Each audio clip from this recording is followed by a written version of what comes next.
माननीय भौतिक पूर्वाधार तथा यातायात मन्त्री श्री वसन्त कुमार नेमाङलाई उक्त मन्त्रालय सम्बन्धी विनियोजन शीर्षकहरूमाथिको छलफलमा उठेका प्रश्नहरूको जवाफ दिन अनुमति दिन्छु।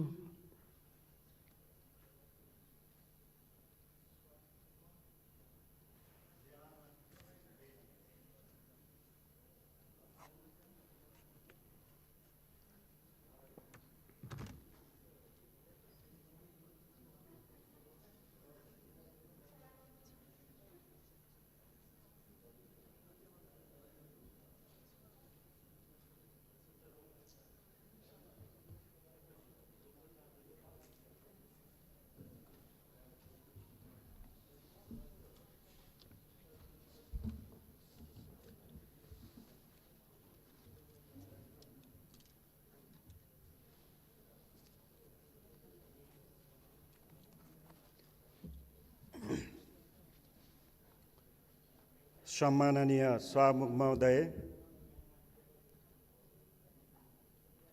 मन्त्रालयको विनियोजन शीर्षकमाथि छलफल गरिरहँदा माननीय दुर्गा पौडेल, माननीय सञ्जय कुमार गौतम, माननीय जीव छिरिङ लामा र माननीय प्रेम सुवलज्यूहरूबाट यस मन्त्रालयको बजेट शीर्षक नम्बर 337, 33700, 33702, 3370012 शीर्षकमा रकम कटौती गरी क्रमशः ₹1 कायम गरियोस् भनी खर्च कटौतीको प्रस्ताव पेश गर्नुभएको छ र त्यस सन्दर्भमा आफ्ना धारणाहरू उहाँहरूले राख्नुभएको छ। साथै भौतिक पूर्वाधार तथा यातायात मन्त्रालयको शीर्षक अन्तर्गत बजेट विनियोजन अन्तर्गत उहाँहरूले धेरै कुराहरू राखिसके पछाडि छलफल हुँदाखेरिमा यस सम्मानित सदनको बैठकमा साह्रै धेरै माननीय सदस्यहरूले भाग लिएर आफ्ना धारणाहरू, आफ्ना सुझावहरू, आफ्ना जिज्ञासाहरू राख्नुभएको छ र उहाँहरूले राख्ने क्रममा खास गरेर भौतिक पूर्वाधार यातायात मन्त्रालय अन्तर्गत समयमै काम सम्पन्न नभएको, गुणस्तरहीन कामहरू हुँदै गरेको र कार्यान्वयन गर्ने निकायलाई कारबाही नगरिएको, समयमै काम सम्पन्न नभएको, पूर्व पश्चिम राजमार्गलाई यथोचित ध्यान नदिएको बजेटमा, राष्ट्रिय गौरवको आयोजनामा द्रुत गतिमा काम नभएको, सुरुङ मार्ग निर्माणमा ध्यान पुर्याउनु पर्ने, रेल सञ्चालन नभएको र रेल र पानी जहाज सञ्चालन आवश्यकता प्राथमिकतामा पर्नु हुँदैन र क्षेत्रीयताको प्राथमिकताको आधारमा सन्तुलन बजेट र कार्यक्रमहरू नआएको र छुट्याइएका आयोजनाहरूमा पनि पर्याप्त बजेट विनियोजन नभएको, कार्यक्रमिक र बजेटको हिसाबले प्रादेशिक सन्तुलन मात्र भएन, परम्परागत ढङ्गले विकास आयोजनाहरूलाई निरन्तरता नदिएको, समयमै निर्माण कार्य सम्पन्न गर्न ध्यान दिनु पर्दछ। खास गरेर कर्णाली प्रदेश र 2 नम्बर प्रदेशमा योजनाको सोसल प्याकेज ल्याइयोस्, सडक सुधारमा ध्यान दिइयोस्, विद्युतीय यातायात तथा सार्वजनिक यातायातलाई व्यवस्थित गरियोस् र निर्वाचित तथा समानुपातिक सांसदहरूलाई बीचमा विभेद गर्ने कार्यक्रमहरू ल्याइएको र सभाले सांसदज्यूहरूले आफ्नो निर्वाचन क्षेत्र र आफ्ना जिल्लाको विकासलाई ध्यान दिँदै आफूले माग गरेका आयोजनाहरूलाई समाविष्ट नयाँ कार्यक्रममा गर्न नसकिएको जस्ता अभिव्यक्तिसहित छलफलमा थुप्रै माननीय सदस्यज्यूहरूले सहभागी भई चिन्ता जाहेर तथा आफ्ना धारणा र सुझावहरू राख्नुभएको छ। छलफलमा सहभागी हुनुहुने खर्च कटौतीको प्रस्तावदेखि लिएर सबै माननीय सदस्यज्यूहरूलाई म मन्त्रालयको तर्फबाट, मेरो तर्फबाट हार्दिक धन्यवाद र आभार व्यक्त गर्न चाहन्छु।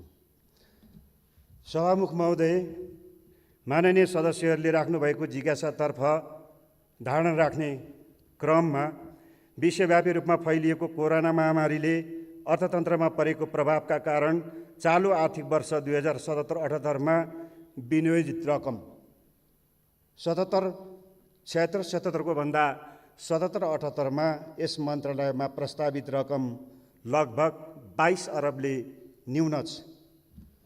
यस्तो अवस्थामा पनि सकेसम्म प्रादेशिक सन्तुलनलाई ख्याल गरिएको छ। सन्तुलनलाई ख्याल मात्रै होइन, सकेसम्म बजेटहरूलाई समानुपातिक ढङ्गले वितरण गर्ने कामहरू गरिएको छ। बजेट सिलिङ घटेको तर चालु आर्थिक वर्षमा सञ्चालित आयोजनाहरूलाई निरन्तरता दिनुपर्ने भएका कारण माननीय सदस्यज्यूहरूको माग बमोजिम नयाँ थप आयोजनाहरूलाई यो वर्ष समावेश गर्न नसकेको बेहोरा अनुरोध छ र आगामी दिनहरूमा यसलाई समेट्ने प्रयत्न गरिनेछ। वर्तमान असहज परिस्थितिका बावजुद औचित्य र आवश्यकताको आधारमा केचना कञ्चनजङ्घा पर्यटकीय मार्ग, तमर करिडोर, मिर्चया कटारी घुर्मी सल्लेरी, निर्वाचन क्षेत्र रणनीतिक सडक जस्ता केही थोरै मात्र नयाँ आयोजनाहरू समावेश गर्न सकिएको छ। विगतमा सुरु गरिएका राष्ट्रिय गौरवका आयोजनाहरू उत्तर दक्षिण लोकमार्ग, हुलाकी राजमार्ग, मदन भण्डारी राजमार्ग, मध्य पहाडी पुष्पलाल राजमार्ग, फास्ट ट्र्याक जस्ता आयोजनाहरू निर्धारित समयभित्र सम्पन्न गर्न यथोचित ध्यान दिएको छ र आवश्यक मात्रामा बजेटको विनियोजन गर्ने प्रयत्न गरिएको तर्फ मान्य सदस्यज्यूहरूको ध्यान आकर्षण गराउन चाहन्छु। विगत वर्षहरूदेखि सञ्चालन गरिँदै आएको 80वटा राष्ट्रिय राजमार्गलाई निरन्तरता दिँदै पूर्व पश्चिम राजमार्गलाई कम्तीमा पनि 4 लेनको सडक स्तरोन्नति गर्ने कार्यको थालनी गरी काँक्राबिटादेखि बुटलसम्मको खण्डलाई अगाडि बढाउन प्रयत्न गरिएको छ। बजेटको व्यवस्था गरिएको छ। निर्मित सडकहरूको मर्मत सम्हार तथा सडक सुरक्षालाई ध्यान दिई आवश्यक रकम विनियोजन गरिएको छ र सडक सुरक्षा परिषद ऐन संसदमा पेश गर्नको निम्ति ड्राफ्ट कार्यहरू सम्पन्न भइसकेको बेहोरा मान्य सदस्यज्यूहरूलाई जानकारी गराउन चाहन्छु। सम्माननीय सभामुख महोदय, तराई मधेस पूर्वाधार सडक विशेष कार्यक्रम तथा सडक पूर्वाधार विकास कार्यक्रमलाई सबै निर्वाचन क्षेत्रहरूमा विस्तार गरिएको छ। यस वर्ष प्रत्येक निर्वाचन क्षेत्रमा रु 10 करोड बराबरको खरिद प्रक्रिया अघि बढ्नुका साथै निर्वाचन क्षेत्र रणनीतिक सडकमा बजेट विनियोजन गरिनुले भौगोलिक सन्तुलन कायम गर्ने परम्पराको थालनी गरिएको बेहोरा सबै मान्य सदस्यहरूलाई जानकारी गराउन चाहन्छु। नागढुङ्गा तथा सिद्धार्थ सुरुङ मार्गको निर्माण प्रक्रियालाई द्रुत गतिमा अगाडि बढाउन साथै अन्य 7वटा सुरुङ मार्गका अध्ययनका लागि बजेट विनियोजन गरिएको छ। काठमाडौँ उपत्यकाको बढ्दो ट्राफिकको जामलाई मध्यनजर गर्दै अन्डरपास र काठमाडौँ भ्यालीभित्र आगामी वर्षमा फ्लाइओभर निर्माण गर्नको निम्ति नयाँ काम थालनी गर्नको निम्ति बजेटको व्यवस्था गरिएको कुराहरू म जानकारी गराउन चाहन्छु। तराई मधेसमा निर्माणाधीन औद्योगिक करिडोर तथा महाकाली सेती भेरी कर्णालीदेखि लिएर त्रिशुली जस्ता उत्तर दक्षिण करिडोरको निर्माण कार्यलाई तीव्रता दिनको निम्ति बजेटको व्यवस्थाहरूलाई निरन्तर राखिएको छ। 1500वटा रणनीतिक तथा स्थानीय सडक पुलहरू निर्माण गर्न रकम विनियोजन गरिएको छ। करिब 700वटा सडक पुलहरू डिपिआर भइसकेको अवस्थामा छन्। 278वटा पुलहरू यो आउने आर्थिक वर्षमा सम्भाव्यता अध्ययन र डिपिआर गर्ने योजना छ। यति हुँदाहुँदै पनि बजेट व्यवस्थापन र निर्माण क्षमताको अभावले आगामी वर्षमा यी सबै पुलहरू निर्माण गर्न थप चुनौती रहेको छ। क्षमताको दृष्टिकोणले पुल निर्माणमा अत्याधिक चाप बढेको कुराहरू म सबै माननीय सदस्यज्यूहरूलाई जानकारी गराउन चाहन्छु। पूर्व पश्चिम विद्युतीय रेलमार्गको निर्माण कार्यलाई निरन्तरता दिँदै थप यस आर्थिक वर्ष 77-78 काँक्राबिटादेखि इनोब्रा खण्ड निर्माणका लागि बजेटको व्यवस्था गरिएको छ र काठमाडौँ केरुङ तथा रक्सौल काठमाडौँको डिपिआर सम्पन्न अध्ययन कार्यलाई अगाडि बढाउनको निम्ति छिमेकी मुलुक चीन र भारतसँग सम्झौता गरेर यो कार्यलाई अगाडि बढाइएको छ। 2वटा रेलको खरिद प्रक्रिया सम्पन्न भई रेल निर्माण सब कार्य समेत सम्पन्न भएको छ। यस आउने वर्ष 77-78 आर्थिक वर्षभित्र नेपालको झण्डा फहराएर त्यो रेल जयनगर र जनकपुरमा सञ्चालन गर्ने बेहोराको निम्ति जानकारी गराउँदै त्यसमा आवश्यकीय रकमहरू विनियोजन गरिएको कुराहरू जानकारी गराउन चाहन्छु। समय सीमाभित्र निर्माण कार्य सम्पन्न नगर्ने वा नगराउने सम्बन्धित निकायहरूलाई जवाबदेही बनाउनको निम्ति आवश्यक कानुनी कारबाही गर्नको निम्ति आवश्यक कानुनी प्रावधानको व्यवस्था गरेर कानुन निर्माण गरिसकेको अवस्था छ। यसले गर्दा गुणस्तर कायम हुने र समयमै काम सम्पन्न हुने परिपाटीको थालनी हुनेछ भन्ने कुराहरूमा मन्त्रालय विश्वास राख्दछ। रेल यातायात एवं जल यातायातका कार्यक्रमहरू सरकारको आयोजनामा समावेश भई सोही बमोजिम सञ्चालन हुँदै आएकोले विगत वर्षदेखि यो नयाँ यातायातको नयाँ क्षेत्रलाई अङ्गीकार गरेको हुनाले त्यसलाई उल्लेखनीय रूपमा प्राथमिकतामा राख्न नसके पनि यसलाई निरन्तर दिनको निम्ति आवश्यक बजेटहरूको विनियोजन गरिएको कुराहरू यस सदनमा अभिव्यक्त गर्नुहुने आफ्ना धारणा राख्नुहुने सबै मान्य सदस्यज्यूहरूलाई जानकारी गराउन चाहन्छु। सार्वजनिक यातायातलाई व्यवस्थित गर्न ऐन निर्माणको व्यवस्था गर्न राष्ट्रिय सभाबाट पारित भई सार्वजनिक यातायात प्राधिकरण विधेयक यस सम्मानित सभा समक्ष टेबल गरिसकेको छ र यसलाई यो जति छिटो पारित हुन्छ यसले सार्वजनिक क्षेत्रका यातायातलाई व्यवस्थित गर्ने कुराहरू मन्त्रालयले कार्ययोजना बनाई तत्सम्बन्धमा बजेट समेतको व्यवस्था गरेको छ र यसै अन्तर्गत सार्वजनिक रूपले विद्युतीय बसहरू विद्युतीय यातायातका साधनहरूलाई प्रवर्धन गर्ने सोच र कार्यक्रम मन्त्रालयको रहेको कुराहरू जानकारी गराउन चाहन्छु। सम्माननीय सभामुख महोदय, गुणस्तरमा पर्याप्त ध्यान दिने गरिएको हरेक आयोजनामा क्वालिटी एस्युरेन्स प्लान बनाई स्वीकृत गराई सोही अनुसार कार्य गरिएको छ भने सडक विभाग अन्तर्गत केन्द्रमा 1वटा केन्द्रीय प्रयोगशाला साथै 5वटा क्षेत्रीय प्रयोगशाला एवं हरेक योजना तथा डिभिजन सडक कार्यालयहरूमा समेत प्रयोगशाला राखिएको व्यवस्था छ, जहाँबाट क्वालिटीहरूको चेक गर्ने र एस्युरेन्स गर्ने कामहरू भइरहेको छ। यसलाई पनि निरन्तरता दिएको छ। संभाव्यता अध्ययन, विस्तृत अध्ययन र वातावरणीय अध्ययन गरेर मात्र निर्माण कार्य सुरु गर्नुपर्ने, बोलपत्रहरू आह्वान गर्नुपर्ने व्यवस्थालाई नियमावलीमै व्यवस्था गरिएकोले अब पूर्व तयारीको कमीका कारणबाट आयोजनामा कार्यान्वयनमा ढिलाइ नहुने कुरामा म माननीय सांसदज्यूहरूलाई आश्वस्त दिलाउन चाहन्छु। यस आर्थिक वर्षदेखि नै विगतका अधुरा कार्यहरूलाई प्राथमिकता दिई निर्माण सम्पन्न हुनेतर्फ ध्यान दिएको छ। धेरै आयोजनाहरू सङ्घमा पनि नपरेको, सङ्घबाट तल प्रदेशमा हस्तान्तरण गरिएको र कुनै पनि निकायले यसलाई ध्यान नदिएको अवस्था रहेको कुराहरू माननीय सदस्यज्यूहरूले उठाएको कुराहरू यथार्थ हो। यसलाई अब आउने वर्षहरूमा व्यवस्थित गर्नेतर्फ मन्त्रालयको ध्यान गएको छ भन्ने कुराहरू प्रश्न पार्न चाहन्छु। यातायातमा भनिएको सिन्डिकेट खारेजी भइसकेकोले स्वतन्त्र रूपमा व्यवसायहरूले व्यवसाय गर्ने वातावरण भइरहेको एवं सेवा प्रवाहको स्तरमा क्रमशः सुधार भइरहेको व्यवहार समेत यस सम्मानित सदनमा अनुरोध गर्न चाहन्छु। सडक विभाग अन्तर्गतको यान्त्रिक महाशाखा हेभी इक्विपमेन्ट डिभिजनहरूलाई प्रभावकारी बनाइएको छ। सडक निर्माण तथा मर्मतमा आवश्यक पर्ने मेसिन उपकरणहरूको कमी हुन नदिन प्रत्येक वर्ष थप उपकरणको व्यवस्था गरिएको छ। त्यसको निम्ति पनि आवश्यक बजेटको व्यवस्था गरिएको छ र यस्ता उपकरणहरू निजी क्षेत्रले चाहँदाखेरिमा निजी क्षेत्रलाई पनि भाडामा उपलब्ध गराउनु पर्छ भन्ने नीतिहरू स्पष्ट तय गरिएको छ। अन्त्यमा सम्माननीय सभामुख महोदय, मैले खर्च कटौती प्रस्तावदेखि छलफलमा उठेको कुराहरूलाई धेरै उठेको कुराहरूलाई समष्टिगत रूपमा प्रश्न पार्ने जमर्को गरेको छु। मन्त्रालयको धारणाहरू राख्ने जमर्को गरेको छु र यति राखिसके पछाडि सभाले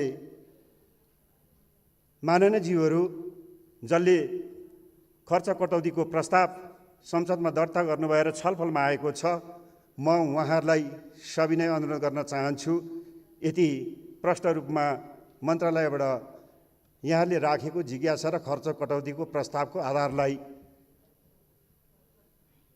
स्पष्ट पारिसके पछाडि अब ढुक्क हुनुभयो होला, आफू स्पष्ट भएको महसुस गर्नुभयो होला भन्ने मेरो बुझाइ छ।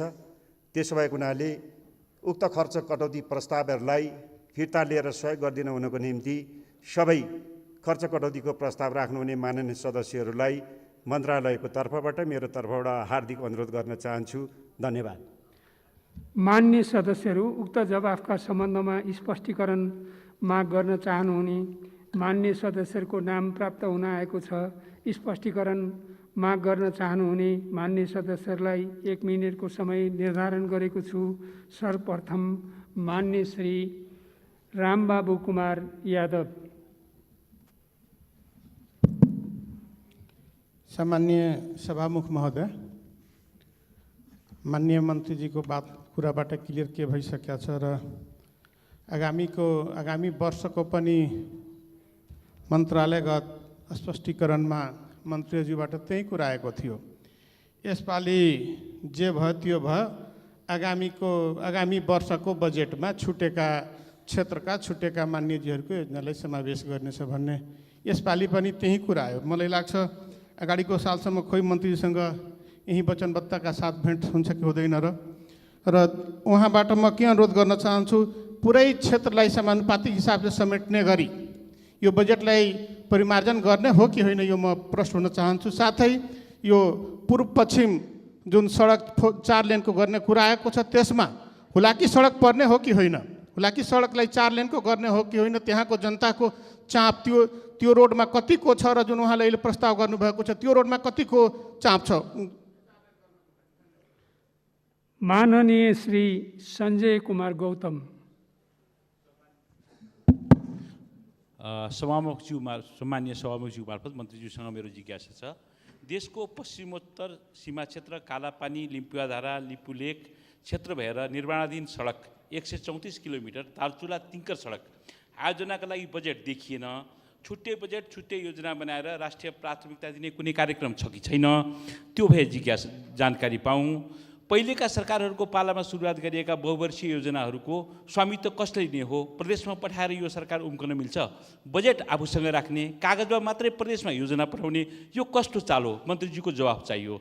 3 वर्षदेखि सुरुमार्ग, रेलमार्ग, जलमार्गको कुरा हामी बारम्बार सुन्दै आएका छौँ। सपना बाँडै हुनुहुन्छ, बजेट पनि छुट्याउनुहुन्छ, डिपिआर हुँदैछ पनि भन्नुहुन्छ, डिपिआर पनि भइसकेको छैन, कस्ट इभ्यालुएसन भएको छ कि छैन, नेपाली जनताले कति ऋण बोक्नुपर्ने हो, प्रगति विवरण के छ, नेपाली जनतालाई सत्य बताइदिनुहुन्छ कि?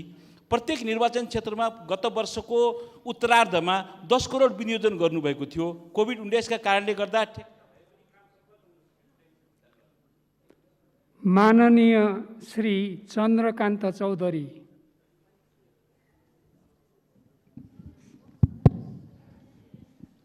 सम्मान्य सभामुख महोदय, मान्य मन्त्रीज्यूसँग सोध्न चाहन्छु कि सप्तरी क्षेत्र नम्बर 3 मा निर्माणाधीन महेन्द्र राजमार्गदेखि पातुसम्म रोडमा ग्रेभल नभइकन यसपालि वर्षायाममा आउन जान दिक्कत हुन्छ, त्यसैले त्यतातिर म ध्यान आकर्षण गराउन चाहन्छु। अनि ट्राफिक बाट महेन्द्र राजमार्गदेखि बोर्डरसम्म पनि त्यस्तै रोड छ, त्यो रोडमा पनि तत्काल ग्राभेलको व्यवस्था भयो भनेदेखि वर्षायाममा आवत जावत गर्नलाई सजिलो हुन्छ। माननीय श्री प्रेम सुवाल। सम्माननीय सभामुख महोदय मार्फत मान्य मन्त्रीजीसँग जिज्ञासा राख्न चाहन्छु। काठमाडौँ उपत्यका धुलो धुवाँ, खानेपानी अभाव, फोहोर मैला अव्यवस्था, अपराधको केन्द्र हुने भएकोले देशको सन्तुलित विकासको निम्ति यहाँ बनाइने फ्लाइओभरको बजेट प्रदेश राजधानीमा व्यवस्थित सडक निर्माण गर्न खर्च गर्नु आवश्यक छ।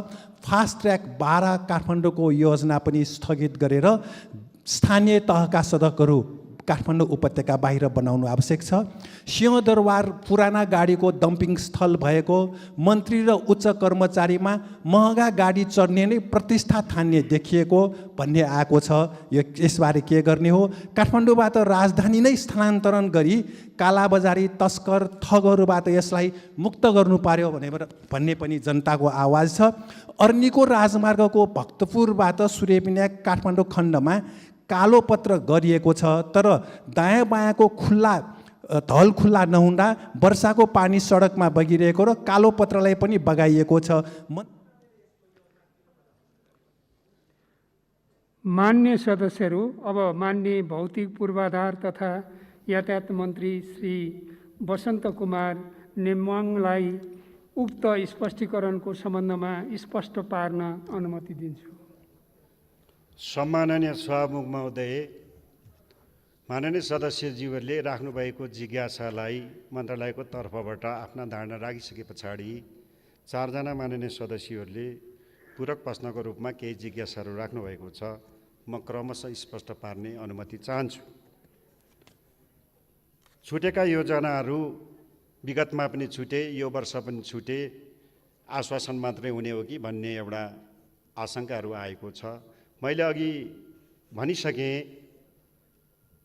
विगतका योजनाहरूको आर्थिक दायित्व यो आउने आर्थिक वर्षमा पनि सर्ने भएकोले विगतमा समावेश भएका सबै आयोजनाहरूलाई निरन्तरता दिनुपर्ने, यो महामारीको कारण बजेटै 22 अरब न्यून भएको कारणले सबै माग भए बमोजिम, चाहना भए बमोजिम सबै योजनाहरूलाई उल्लेख्य रूपमा समावेश गर्न सकिएन। त्यसको बारेमा जानकारी गराइसकेँ। त्यसकारणले गर्दाखेरि सबै चाहना बमोजिमको, माग बमोजिमको योजनाहरूलाई समावेश गर्न सकिएको छैन। तरै पनि सबै निर्वाचन क्षेत्रहरूमा तराई मधेस पूर्वाधार कार्यक्रमहरू विगतमा छुटेका निर्वाचन क्षेत्रहरू सबैमा विस्तार गरिएको छ भनेर मैले जवाब दिइसकेँ। यो यथार्थ हो।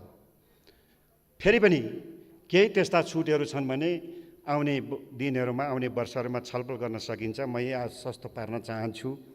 र हुलाकी सडक अहिले 4 लेनको बनाउने योजना छैन। लामो समयदेखि महत्त्वपूर्ण बाटोको रूपमा रहेको पूर्व पश्चिम राजमार्गको 4 लेनको विस्तार निर्माण कार्यलाई थालनी गरिएको छ। केही वर्ष यसको पूर्णतामा लाग्छ। त्यसो भएको हुनाले अहिले हुलाकी बाटोलाई 4 लेन बनाउने सोच र कार्यक्रम नरहेको कुराहरू जानकारी गराउँदछु। अर्का माननीय सदस्यहरूले 134 किलोमिटर रहेको दार्चुला टिङ्कर छुट्टै आयोजनाहरू बनाउने सकिन्छ कि एउटा जिज्ञासा रहेको छ। स्वाभाविकले अघि मैले उल्लेख गर्दा भने महाकाली करिडोर तल गड्डा चौकीदेखि लिएर महाकालीदेखि लिएर माथि टिङ्करसम्मको कुरालाई बडो महत्त्वको साथ लिएको छ। स्वाभाविकले महाकाली करिडोर भनेर एउटै योजनामा बजेट विनियोजन भए पनि अहिले भर्खरै नेपाल सरकार मन्त्री परिषदको निर्णयबाट उपल्लो खण्ड दार्चुला टिङ्करको खण्ड नेपाली सेना मार्फत बनाउने भनेर निर्णय गरेर जिम्मा समेत दिइसकेको छ।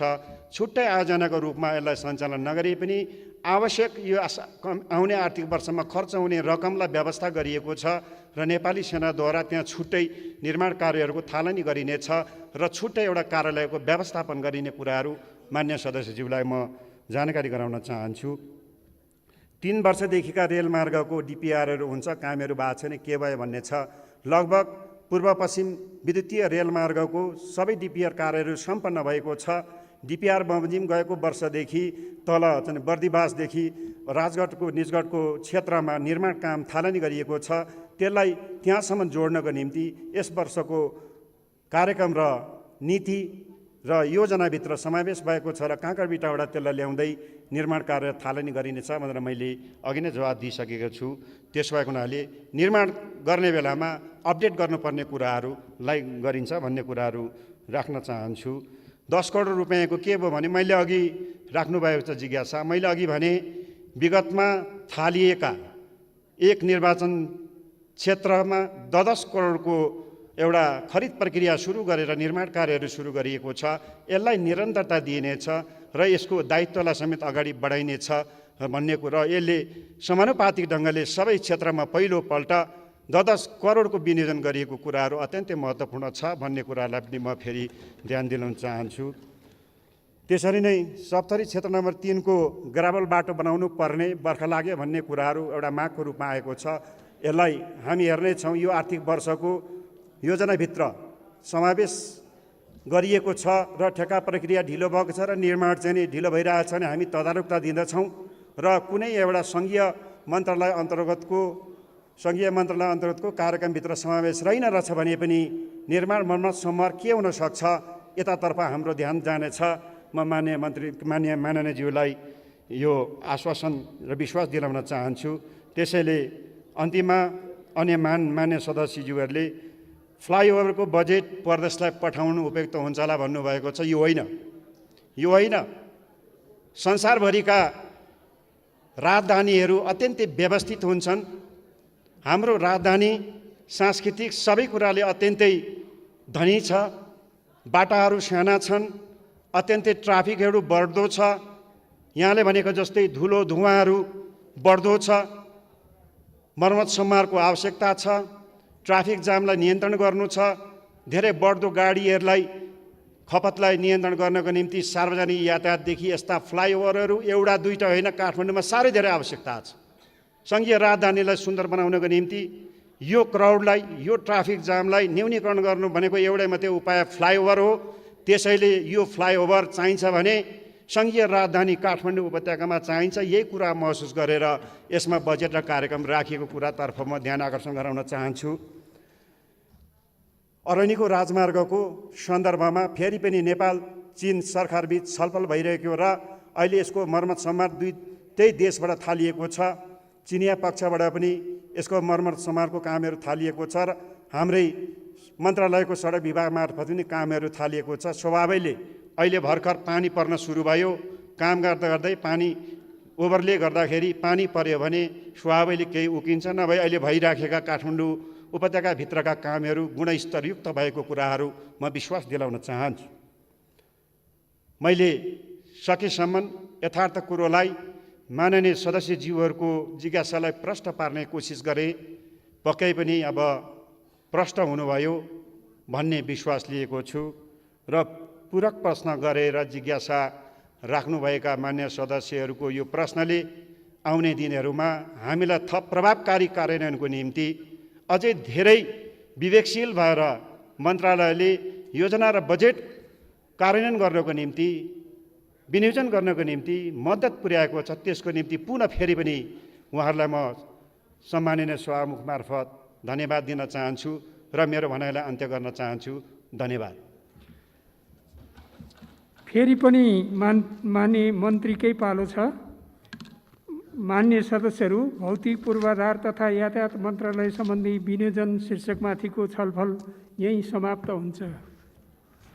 मान्य सदस्यहरू, अब मान्य शहरी विकास मन्त्री श्री वसन्त कुमार नेमाङलाई उक्त मन्त्रालय सम्बन्धी विनियोजन शीर्षकहरूमाथिको छलफलमा उठेका प्रश्नहरूको जवाफ दिन अनुमति दिन्छु।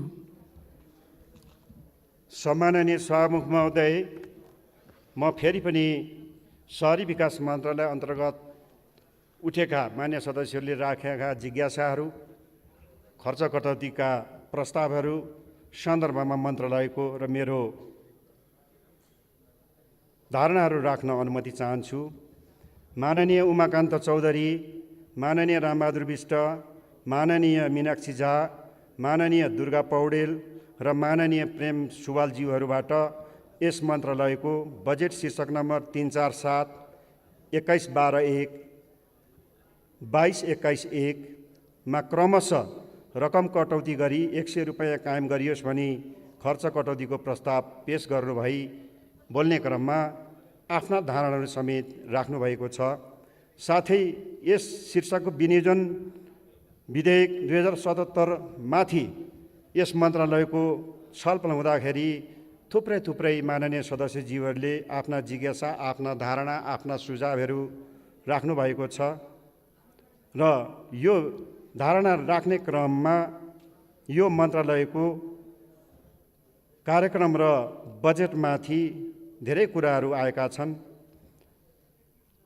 यो बजेट कार्यक्रमहरू क्षेत्रीय असन्तुलन भएको, सहरमुखी मात्र भएको, नगरपालिकामा शहरी पूर्वाधार व्यवस्थित गर्न नसकेको, सुरक्षित नागरिक आवास कार्यक्रमहरू प्रभावकारी नभएका, भौगोलिक विशेषता अनुसार उच्च हिमाली, पहाडी र तराई क्षेत्रमा एक सहर बसाउनु पर्ने सुझाव, आफूले माग गरेका आयोजनाहरू समावेश हुन नसकेको जस्ता कुराहरू, नयाँ प्रादेशिक केन्द्र,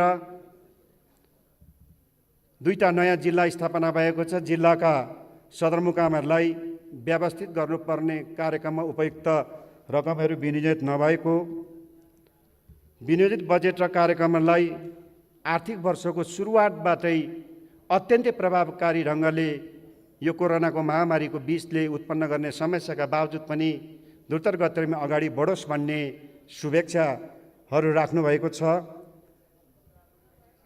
माननीय सदस्यज्यूबाट अभिव्यक्ति, सुझाव र जिज्ञासाका बारेमा पुनः म यो मन्त्रालयको तर्फबाट पनि कृतज्ञता ज्ञापन गर्दै धेरै धेरै आभार व्यक्त गर्न चाहन्छु, धन्यवाद दिन चाहन्छु र त्यस सम्बन्धमा विषयगत मन्त्रीको हैसियतले आफ्ना धारणाहरू राख्ने अनुमति चाहन्छु। वर्तमान अवस्थामा विश्वव्यापी रूपमा फैलिएको कोरोना भाइरसको महामारीले मुलुकको अर्थतन्त्रमा पारेका असरका कारण आर्थिक वर्ष 2077-78 का लागि यस मन्त्रालयलाई जम्मा रु 36 अर्ब 52 करोड 33 लाखको बजेट प्रस्तावित गरिएको छ। यो रकम चालु आर्थिक वर्षको तुलनामा रु 4 अर्ब 30 करोड न्यून रहेको तर्फ म माननीय सदस्यज्यूहरूको ध्यानाकर्षण गराउन चाहन्छु। यस्तो प्रतिकूल परिस्थितिमा पनि कार्यक्रम छनौट गर्दा, बजेट बाँडफाँड र विनियोजन गर्दा सकेसम्म प्रादेशिक सन्तुलन र चालु रहेका आयोजनाहरूलाई निरन्तरता दिने तर्फ आवश्यक शीर्षकहरूमा सम्भव भएसम्मका आवश्यक रकमहरूलाई मन्त्रालयले विनियोजन गरेको कुराहरू जानकारी गराउन चाहन्छु। नेपालको संविधान, 15औं योजना नेपाल सरकारको नीति तथा कार्यक्रम, वार्षिक कार्यक्रम र राष्ट्रिय शहरी नीति, राष्ट्रिय शहरी विकास रणनीति र राष्ट्रिय आवास नीतिलाई मध्यनजर गरी यी यस्ता कार्यक्रमहरूको प्राथमिकता र छनौट गरिएको कुराहरू जानकारी गराउन चाहन्छु। बढ्दो सहरीकरणलाई व्यवस्थित गर्न सदन शहरी कार्यक्रम भनेर यो मन्त्रालयभित्र एउटा महत्त्वपूर्ण कार्यक्रम रहेको छ र यो मार्फत भारतसँग जोडिएका तराई मधेसका 21 जिल्लाका सदरमुकाम स्थित नगरपालिकाहरूमा कार्यक्रम सञ्चालन गरिएको छ, बजेट विनियोजन गरिएको छ। स्मार्ट सहरहरू 13 वटा नगरपालिकामा कार्यक्रम र रकम व्यवस्था गरिएको छ। एक सहर एक पहिचान अन्तर्गत 18 वटा नगरपालिकाहरूमा यस्ता कार्यक्रमहरू राखिएको छ। सुदूरपश्चिम प्रदेशका 4 वटा नगरपालिका सहित 8 वटा नगरपालिकामा यस्तो कार्यक्रमहरू सञ्चालित छ। क्रमशः यसलाई विस्तार गर्न देशभरका 185 वटा नयाँ नगरपालिकाहरूमा एकीकृत शहरी विकास योजना तर्जुमा गर्ने कार्य सम्पन्न भइसकेको छ र बाँकी 50 वटा नगरपालिकाहरूको योजना तर्जुमा गरी आगामी आर्थिक वर्षदेखि कार्यान्वयन गर्ने योजना र कार्यक्रम मन्त्रालयको रहेको ब्यौरा पनि यहाँहरू समक्ष जानकारी राख्न चाहन्छु। यस मन्त्रालयका कार्यक्रमहरू विशेष गरेर सदन शहरी बस्तीहरूमा केन्द्रित हुने भएकोले कर्णाली प्रदेश लगायतका उच्च हिमाली भेगमा बजेट तथा कार्यक्रम न्यून भएको कुराहरू यथार्थ हो।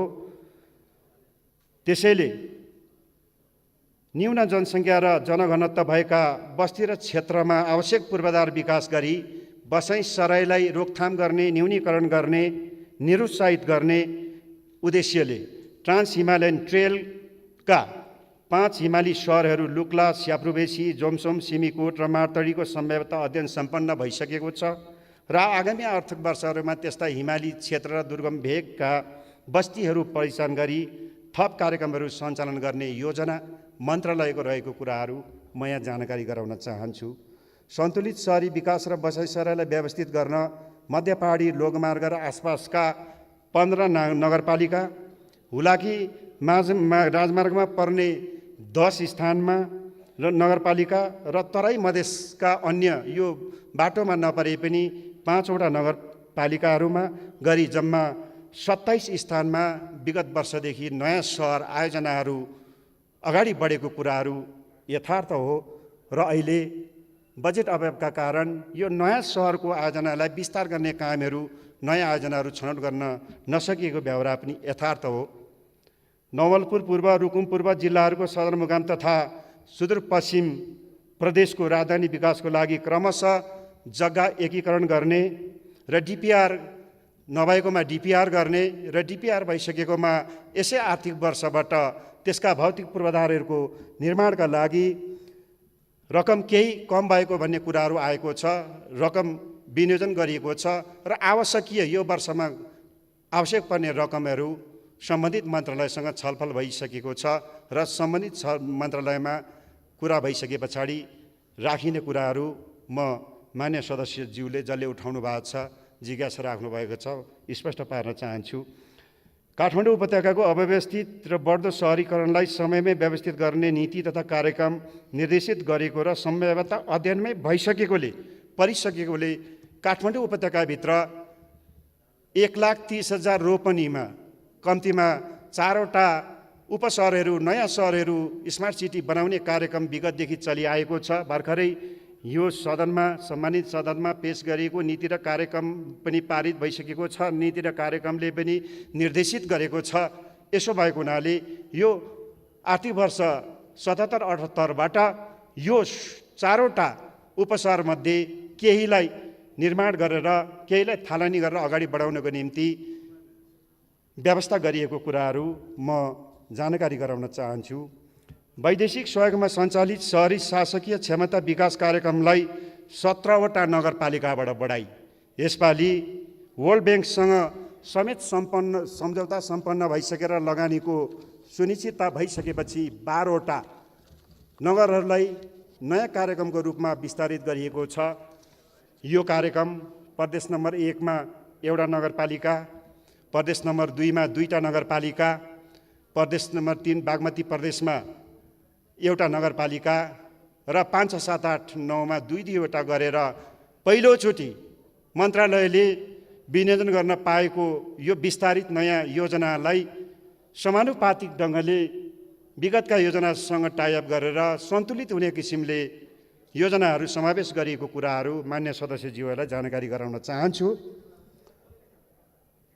सहरमा भौतिक पूर्वाधार विकासको क्रममा स्थानीय तह लगायत सबै सरकारवाला निकायहरूसँग उचित समन्वय होस् भन्ने उद्देश्यले बढ्दो सहरीकरण र अव्यवस्थित पूर्वाधार निर्माणलाई एकीकृत र समन्वयात्मक रूपमा अगाडि बढाउन इन्टिग्रेटेड युटिलिटी कोरिडोरको मापदण्ड बन्दै गरेको अवस्था छ र त्यसलाई कानुनी व्यवस्थापन गर्नको निम्ति सहरी विकास ऐनको मस्यौदा अन्तिम चरणमा पुगेको छ।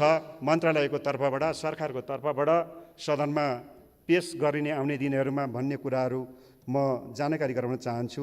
सुरक्षित नागरिक आवास कार्यक्रम अन्तर्गत विगतमा 19,230 घरधुरी कार्यक्रमहरू छनौट भएको र ती कार्यक्रम एवं बजेटले समेत यस कार्यक्रमलाई उच्च प्राथमिकता दिए बमोजिम नीतिमा पनि आयो, बजेटमा पनि, बजेट वक्तव्यमा पनि प्रस्तुत भयो र अहिले सहरी विकास मन्त्रालय अन्तर्गतको उच्च प्राथमिकता दिएर बजेटको व्यवस्थापन पनि भएको छ र यो 3 वर्षभित्र, आगामी 3 वर्षभित्रमा सरकारको कार्यक्रम, चाहना, नीति भनेको देशभरि रहेका 5-7 लाख त्यस्ता विपन्न वर्ग जो जोखिममा छन्, फुसको छानो छ, तिनलाई विस्थापन गरेर, टिनको छाना स्थापन गरेर सुरक्षित आवास कार्यक्रम मार्फत सुसज्जित गराउन कोसिस गरिएको छ।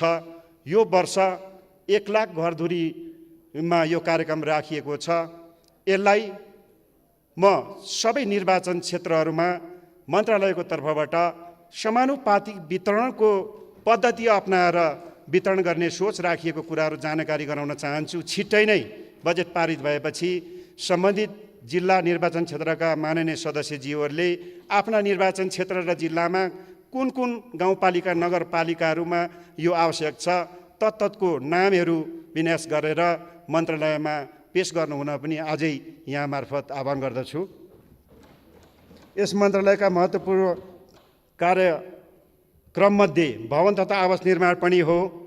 भवन निर्माण प्राय गरेर सरकारी भवनहरू निर्माण गर्ने गरिन्छ र विशेष भवन अन्तर्गत हाल प्रधानमन्त्री निवास, संसद भवन, मन्त्री क्वार्टर, प्रदेश प्रमुख तथा मुख्यमन्त्रीको सम्पर्क कार्यालयहरू, सङ्घीय राजधानी काठमाडौँ उपत्यकामा अत्याधुनिक सुविधा सम्पन्न अन्तर्राष्ट्रिय स्तरको सम्मेलन भवनहरूको आवश्यकता सरकारले महसुस गरिकन गोदावरीमा 3,000 क्षमताको र ठिमीमा, भक्तपुरमा 5,000 क्षमताको अत्याधुनिक भवन निर्माणको प्रक्रियालाई अगाडि बढाइएको कुराहरू म यहाँ जानकारी गराउन चाहन्छु।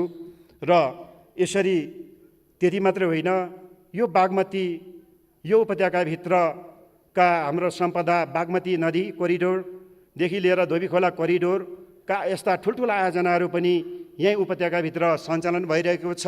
यी यस्ता ठुला आयोजनाहरू सञ्चालन भइराख्नुको पछाडिबाट यसो हेऱ्यो भने 3 नम्बर प्रदेश 3 नम्बर अर्थात् बागमती प्रदेशमा अलिक धेरै बजेटहरू कार्यक्रमहरू विन्यास गरिएको देखिएकोले अलिकति बजेटको अङ्क चाहिँ यहाँ बढी भयो कि समानुपाती वितरण भएन भन्ने जिज्ञासाहरू मान्यज्यूहरूले राख्नुभएको छ।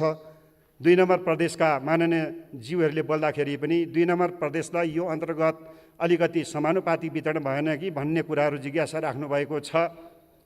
2 नम्बर प्रदेशमा 7वटा प्रदेशलाई भागा लगायो भने झन्डै 11% 1%ले शहरी क्षेत्रका कार्यक्रमहरू र बजेटहरू विनियोजन भएको कुराहरू म यहाँ जानकारी गराउन चाहन्छु। यसदेखि बाहेक जनता आवास कार्यक्रम अन्तर्गत दलित सीमान्तकृत विपन्न पिछडिएको र लोपोन्मुख जनजातिहरूको लागि अनुदान उपलब्ध गराउने कार्य भइरहेको थियो यो मन्त्रालय अन्तर्गत र यसलाई अब 75-76देखि सो कार्यक्रम प्रदेश तहमा हस्तान्तरण गरिसकेको हुनाले सङ्घीय यो माथि शहरी विकास मन्त्रालयले यो कार्यक्रम नराखेको ब्यौराहरू जानकारी गराउँदछु। एकीकृत बस्ती विकास तथा पूर्वाधार निर्माण गर्ने क्रममा 17वटा जिल्लामा 21वटा बस्ती विकास पूर्वाधार निर्माणको कार्य यो आर्थिक वर्षमा गरिने पनि जानकारी गराउन चाहन्छु।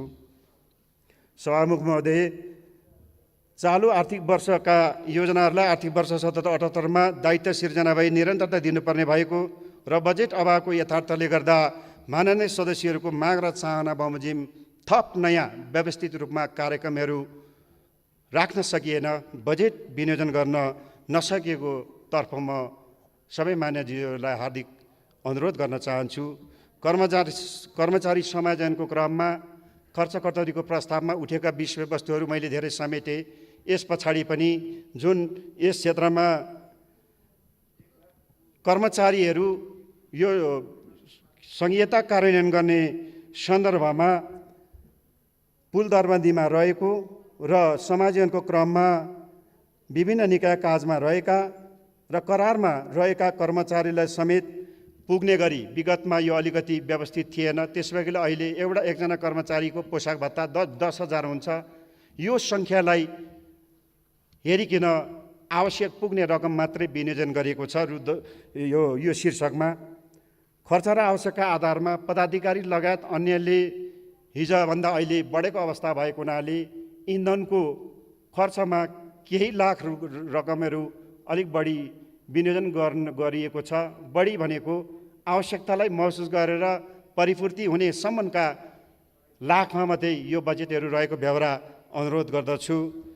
मैले खर्च कटौतीको प्रस्तावमा लिखित रूपमा बोल्ने क्रममा अभिव्यक्त गर्नुहुने मान्य सदस्यहरू र छलफलका क्रममा सबै माननीय सदस्यहरूले राख्नुभएको जिज्ञासाहरूलाई मन्त्रालयको तर्फबाट प्रष्ट पार्ने कोसिस गरेँ। यति भइसके पछाडि मान्यज्यूहरूको जिज्ञासा पुरा भयो भन्ने विश्वास लिएको छु। तसर्थ खर्च कटौतीको प्रस्ताव राख्नुहुने सबै माननीय सदस्यज्यूहरूलाई आफ्नो खर्च कटौतीको प्रस्ताव समेत फिर्ता लिएर सहयोग गरिदिनुहुनेछ भन्ने विश्वास लिएको छु। धन्यवाद। मान्य सदस्यहरू उक्त जवाफका सम्बन्धमा स्पष्टीकरण माग गर्न चाहनुहुने मान्य सदस्यहरूको नाम प्राप्त हुन आएको छ। स्पष्टीकरण माग गर्न चाहनुहुने मान्य सदस्यलाई 1 मिनेट समय निर्धारण गरेको छु। सर्वप्रथम मान्य श्री उमाकान्त चौधरी। सम्मानीय सभामुख महोदय, सम्मानीय सभामुख मार्फत मन्त्रीज्यूलाई मेरो प्रश्न, स्मार्ट सिटी 3 वर्षभित्र कार्यान्वयन गर्ने प्रतिबद्धता थियो, तर आजसम्म डिपिआर पास हुन सकेको छैन। उक्त आयोजना सम्बन्धमा सरकारको धारणा के हो? त्यस्तै प्रदेश नम्बर 2 मा महेन्द्र नारायण निधि संस्कृति प्रतिष्ठान केन्द्र बाहेक कुनै पनि कार्यक्रम नपर्नुको कारण के हो?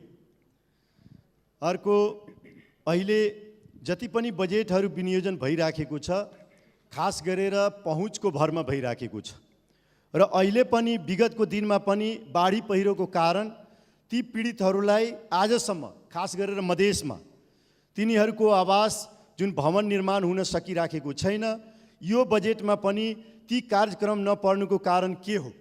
यसको प्रश्न जवाब चाहियो। धन्यवाद। माननीय श्री प्रेम सुवाल। सभामुख महोदय मार्फत मान्य मन्त्रीज्यूसँग जिज्ञासा राख्न चाहन्छु।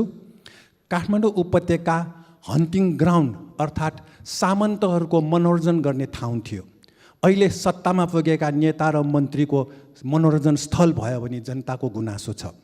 मन्त्री, सांसद, सचिव सबै काठमाडौँमा बस्नुपर्ने प्रतिष्ठा त्यसैमा देखिने अवस्थाले सिमाना अतिक्रमण सत्ताका नेताको चासोमा नपरेको, स्थानीय गाउँपालिका विकास नेताको चासोमा नपरेको जनताको गुनासो छ। भूमाफियाहरूको चाहना अनुसार सरकारले 5-60 खर्ब रुपियाँ ऋण लिएर काठमाडौँ उपत्यकामा 4वटा उपशहर विकास गर्ने बजेटमा राखिएको भन्ने सम्बन्धित क्षेत्रका जनताबाट विरोध गर्दैछन्। टाउको मात्र नुहाएर पुग्दैन, हात खुट्टा शरीर सफा हुनुपर्छ। प्रदेशका राजधानीहरूलाई सुन्दर र पूर्वाधार सम्पन्न नबनाएसम्म काठमाडौँ राजधानीले मात्र देशको प्रतिष्ठा बढ्दैन। यसकारण काठमाडौँ उपत्यकामा बनाइने 4वटा उपशहर विकास गर्ने योजनालाई काठमाडौँ उपत्यका बाहिरका प्रदेश राजधानी र जिल्ला सदरमुकाम विकास गर्नु आवश्यक छ। र काठमाडौँको दुबान अध्ययन जाँदा एउटा खोलालाई छेकेर बनाउने।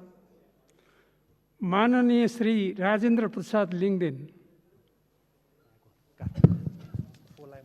सम्माननीय सभापति महोदय, म मन्त्रीज्यूलाई सोध्न चाहन्छु, चन्द्रगढीमा निर्माणाधीन गिरिजाप्रसाद कोइराला टाउन हल, जहाँ चाहिँ सरकारको 10औं करोड खर्च भइसकेको छ, कार्यक्रममा कहीँ पनि देखिन, किन छुट्यो? धन्यवाद।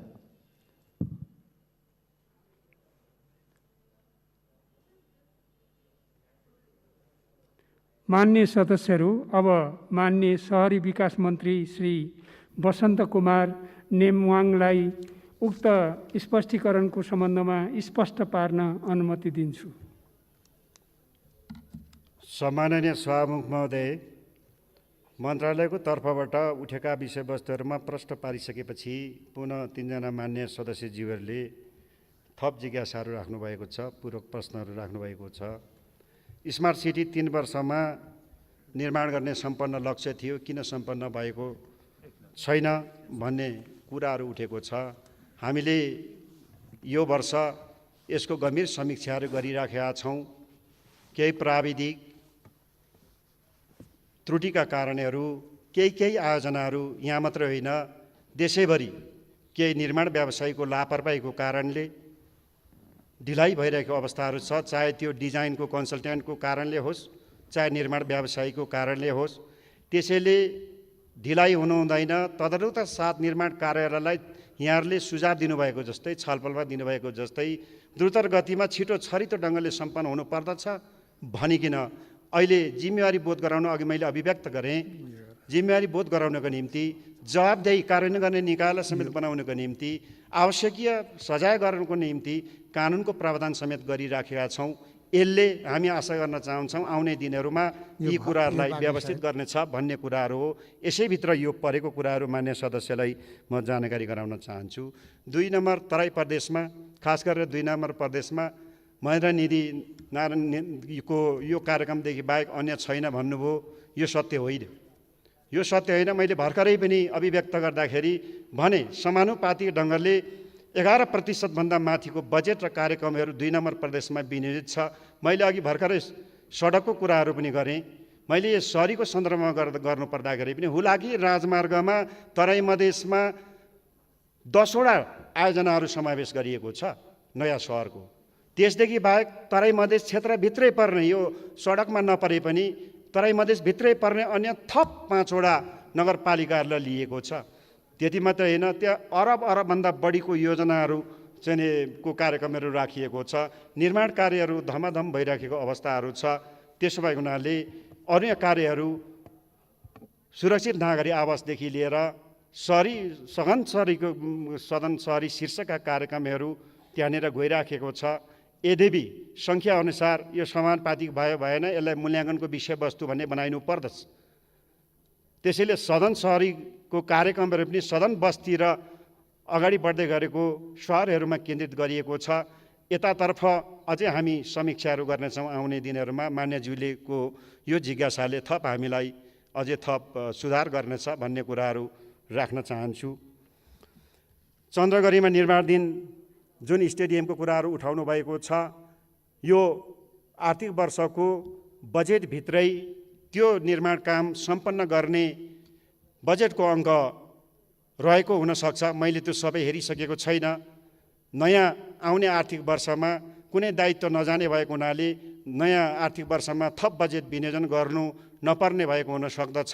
यो आर्थिक वर्ष सम्पन्न हुनु अझै असार मसान्त बाँकी छ, 1 महिना। त्यसो भएकोले यहाँबाट गर्ने होला भन्ने अहिले मैले यहाँबाट यो डेस्कबाट अनुमान गर्दछु। यदि छैन र सम्पन्न भएन र दायित्व आयो भने त्यसलाई पूर्णता दिइनेछ भन्ने कुराहरू मनेर विश्वास दिलाउन चाहन्छु, थप भन्न चाहन्छु।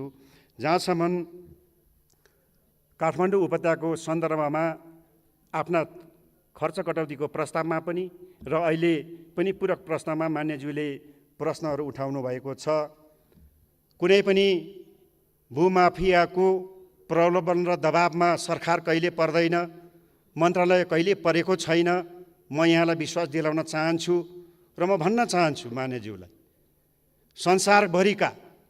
संसारभरिका राजधानीहरू अति सुन्दर हुन्छन्, वातावरणीय दृष्टिकोणले अति सुन्दर हुन्छन्।